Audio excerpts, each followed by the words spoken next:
Courtney, I'm Tammy Reese. I'm representing two media outlets today, We Empower Magazine and Culture Focus Magazine. It's an honor to be with you.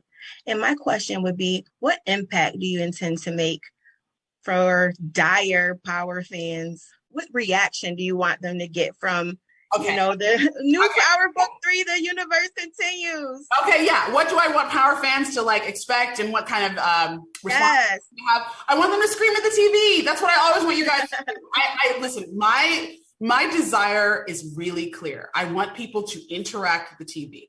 I love all of our Power fans, but I think everybody knows I make this specifically for those of us who have not been represented on television as much. And when I say that, I mean that I want to call us together in a group, even though we're in different homes, to have a shared experience of screaming at the television. That's what I want. So I'm always looking for that. That's the answer to that. Whether it's Power Book 1, whether it's Power Book 2, whether it's Power Book 3 and 4, and however many we go, screaming at the TV. That's what I'm looking for. Thank you, Courtney. Yes, Courtney, you were talking earlier about responsibilities, and you are in a position of power. The world is opening before our eyes, and so many people aspire to have even a tip of the iceberg of the success that you had. For Black women who aspire to be an executive producer position, what would you say to them to give them a boost of encouragement? I would say write every day. If you actually do want to do what I do, write every day. No one can stop you from writing. This is something, by the way, that we have as writers over actors, which is that they need somebody to put the camera on. We don't need that. We can write. All you need is a piece of paper and a pen or a pencil. Write every day. Get better at your craft, because that is ultimately what's going to serve you. You know, when I have to write in the middle of the night, or I have to write it, like the basic writing exercises I did in 5th and 6th grade, those still come into play. How to create a voice, And the thing is, when you see young writers, inexperienced writers, one of the things that you always see is that all the voices in their scripts sound like them. Learn to speak like other people. Learn multiple languages, not just, I don't mean like English or Spanish, although that could be very helpful, but learn to hear different tones in people's voices. If you look at a Ghost line on a piece of paper, it doesn't look like a Tommy line.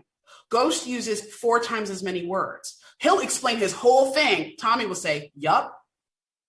And that's voice. And that's something that you have to learn as a writer. And the other thing I would say to Black women, young Black women, is to always remember that not everyone is coming at you because you're Black and female.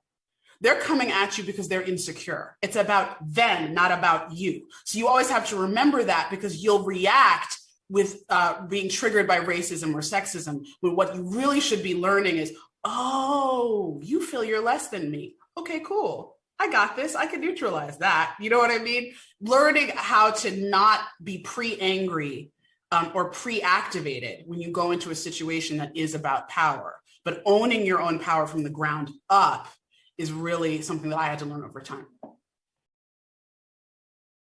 Hey, Sascha, I'm Tammy Reese. It's an honor to be here with you today. I'm with We Empower Magazine and Culture Focus Magazine.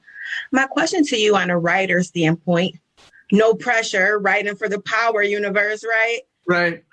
How did you get in your zone to begin writing? Well, first off, I'm sort of, I'm OG Power. I was on the first season.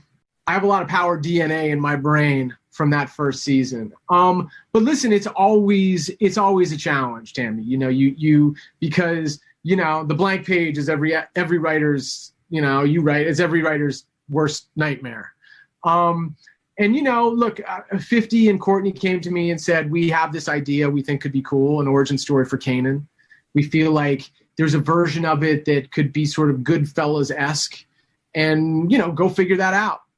So, what I did is what I think all writers do, is I sat down and I thought about it, and I started thinking about the different characters that would be important to me as a human being, as well as a show creator.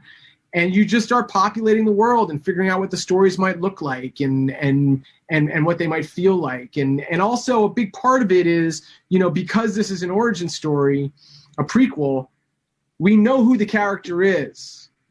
So part of it is deconstructing that character and figuring out what kind of kid he would be, right? So how that kid becomes that guy. Like that is on a certain level what the show is about. What do you think is the it factor, Sascha, that keeps fans continuing to be a part of the Power universe?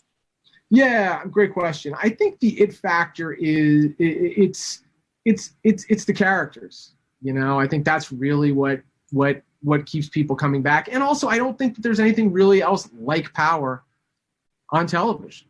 You know, and by the way, that's a commentary on television, and probably kind of a sad commentary on television, frankly.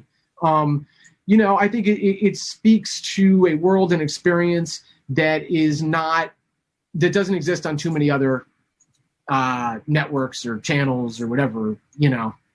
I think, but again, I'll go back to the characters. I think the characters keep people coming back because they're compelling and they're interesting, and, you know, people just get invested in their stories and their lives, and they want to be part of it. They want to learn more about it. And that's what, you know, that's what the best television does, is it kind of like invades your soul and makes you feel like you're part of it, you know? And I think Power's done a really, really good job